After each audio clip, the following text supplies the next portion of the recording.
what were your expectations for Kentucky before the season, and what are they now?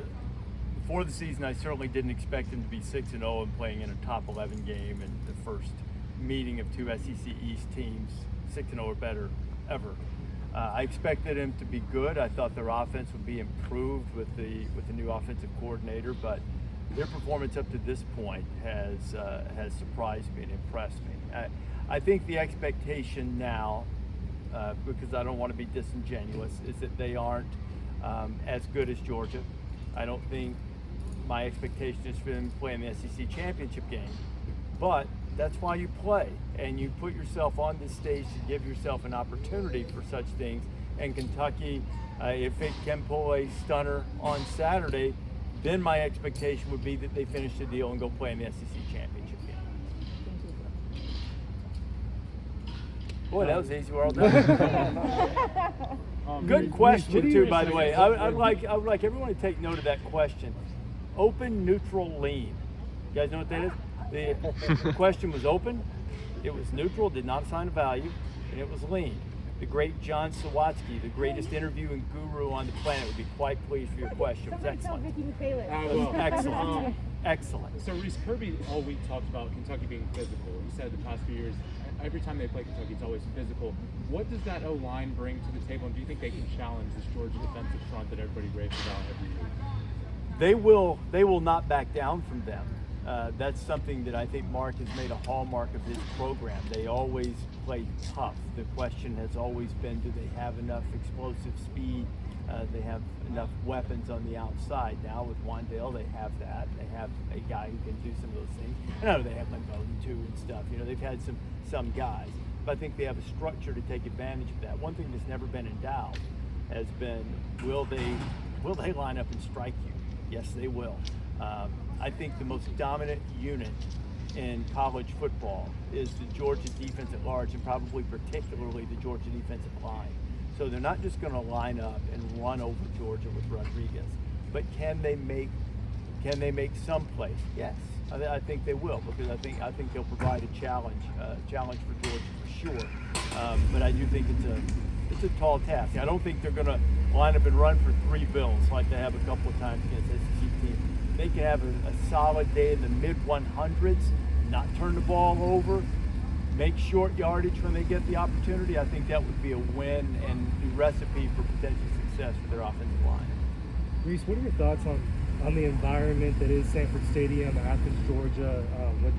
What's happening here with the crowd? Like 2 weeks ago with the Arkansas game, I know you were in town and how loud it was. You know, do you think that the environment has become a little bit more elite in recent years, or has it always been this way? No, it hasn't always been this way. And I've been coming here for, I guess my first trip here was sometime in the early 90s, so I've been coming to games in Georgia for years. And there has always been a little bit of that entitled atmosphere. You know, we're supposed to win the game, entertain me, cover the spread, you know, let's have a big play or two, you know.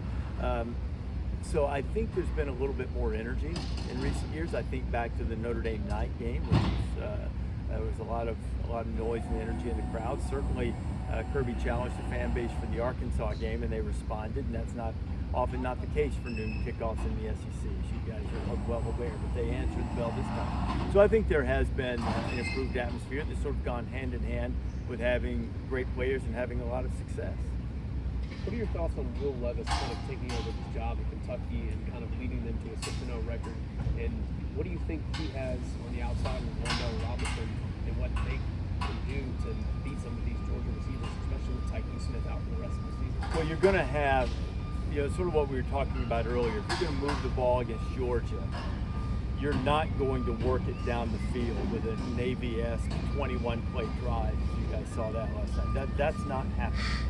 So you're going to have to get some chunk plays, some explosive plays. And I think what you have as Will Levis continues to grow and improve, and played a lot. I mean, he played some Penn State, you know, first season here in a new system. I think you're starting to see a little bit more comfort. I think as you continue to see more comfort, you'll see the turnovers start to drop a little bit, which is really key if they're going to have a chance against Georgia. But I think he's a big, strong guy. He's a good athlete. He can hurt you a little bit with his speed. He doesn't back down from anything. And certainly Wandale is an elite player, maybe he is as good as any receiver in the conference and among the best in the country for sure. I think so. It's the recipe. He'll have to be big because they'll need to make one-on-one plays. Will's going to have to trust him. He's going to have to, I would say, throw it into coverage because that implies making a mistake. But when it's one-on-one, he's got to give his guy a chance to win. And if he does that, I think that would be their best opportunity to try to knock off Georgia.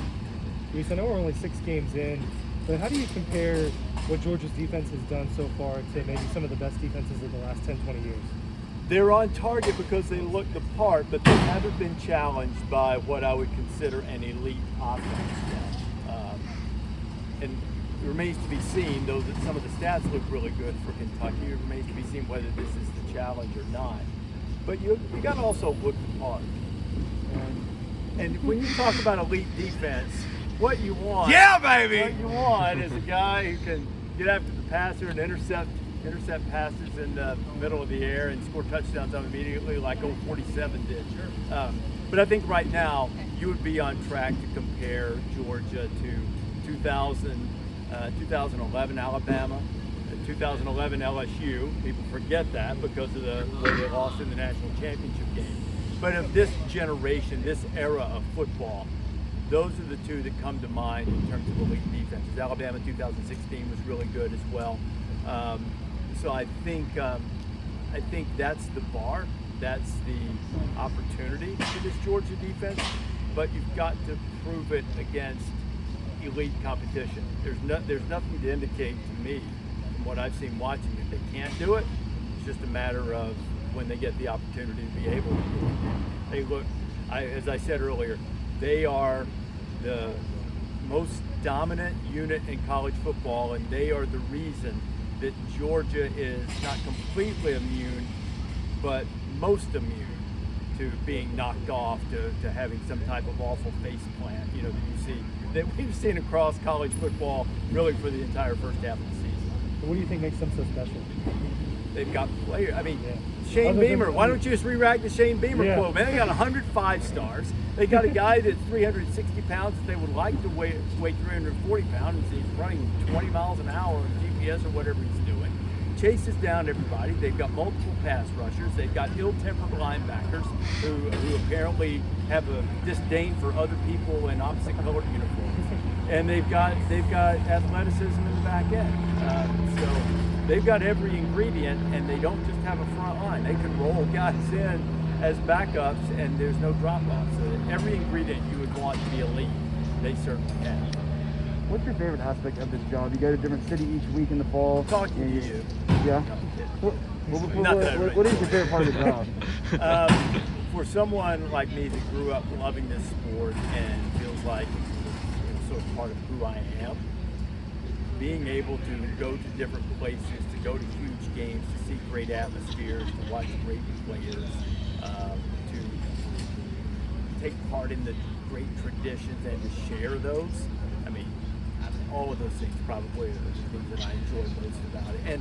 And the fact that we have a team and a standard here on the show every week. The show is important to us, and I'd like to think that it's important to the fans, and we feel that responsibility in much the same way. I think that teams feel a responsibility to perform well, play well. We feel the same way because there's, it's important to us. It's a reflection of our group, our show, our team, what type of show we put on every week. So I mean, that part of it is really enjoyable to me also. And I get to hang out with David Collins. Georgia has 4 first-year starters in their secondary. When compared to Kentucky's wide receivers and passing attack, who do you think has the matchup advantage? Well, I mean, Wandale's going to have the one-on-one matchup with anybody he faces, but I think as a collectively, I mean, I don't think Georgia's secondary, even with the new faces, I think David pointed out last week, the 2 corners had decided to stay. Imagine how I don't know if they could have been better. It would have been more experienced, I guess. But I think Georgia's secondary can match up with anybody. But if you're asking me, is there a guy one-on-one who I think can take Wandale out of the game? I don't expect that to happen. So, but I do think they can hold their own with it. Rece, no one really expected this to be the game this week, but Kentucky obviously carried up a lot better than people thought. What does Kentucky having the success mean for us this week in college football?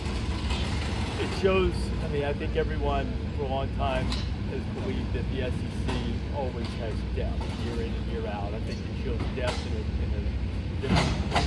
You know, Kentucky has been really solid, has been really good, but now they have the opportunity to build it up another notch, because that's how you do it. You get in games like this, the high stakes, and you win one that's more than an upset. There are a lot of people, I mean, look, you know, I mean, anything bad to Appalachian State. Appalachian State beat Michigan that year, and I mean, it was great for their program. It was good, but that was an upset. That didn't mean Appalachian State was, you know, contender for the Big Ten title. They weren't in the Big Ten, I understand that. But you know what I mean. There are upsets. There are teams every week that really have no business being another team, and they do so. Kentucky has always been, in recent years, good for an upset, but now, can you take that? Because you have to be good to do that. Can you take that level of being good enough to upset someone, and now, when everyone's expecting it, come in and win the game? That's part of building your program and taking your program to a higher level. So I think that's probably the most significant thing for Kentucky being on the stage right now, is that it is an opportunity. Doesn't mean they have to win, or we go, oh, same old Kentucky. They have a chance to winning would be great, but if they show themselves to be wildly competitive, then you go, you know, maybe they are a contender. Maybe they don't even drop in the polls. If Kentucky loses, you know, by a field goal Saturday, why would you drop them? Maybe you're racing. Maybe, you know, maybe they're even higher ranked than you. So there's some credibility at stake. Let me be clear about that. That makes it sound like they don't have it. There is another level of credibility at stake and an opportunity for Kentucky on Saturday. If they pull it off Saturday, do you think that would be like a program-defining win to come into Athens and pull it off? Yes, for sure. It would be an era-defining game. It might be the greatest win in Kentucky history, right? I mean, Coach Ryan had a lot back in the day and all of that, but it might be the best win in Kentucky history. But the thing that then you would have to evaluate is, how do you build on that? How do you sustain that? And all of a sudden, if Kentucky wins the game, they're top 5 or top 3 or number 1. You know, I mean, that wouldn't be crazy. If Kentucky wins the game Saturday, I'm an AP voter. I will consider voting them number 1, because who else do you think can do that? You know, So, but at worst, they're going to be top 5, top 3 or 4, and that's some pretty rarefied air. They're able to do it. So I think for sure, the program and a regime, era-defining win, if they can pull it off Saturday. What do you think would have to happen for them to do that? For them For Kentucky to pull it off? Well, they're minus 8 in turnovers. They cannot be minus anything in turnovers. They'll need chunk plays. They'll probably need a 100-yard receiving game or something thereabouts from Wan'Dale Robinson, and they'll need to be able to run effectively. I don't know what that is, but that's, like I said earlier, that's probably converting short yardage at right times. They're not going to convert them all, but they need to be able to run some and make some chunk plays. And then the defense, which is, you know, top 15, I think, in yards per play, they'll have to control Georgia's running game. And if they're able to do that, that would be the recipe for them to try to knock off the Dogs. All right. Thank you, guys. you. Thank you so much.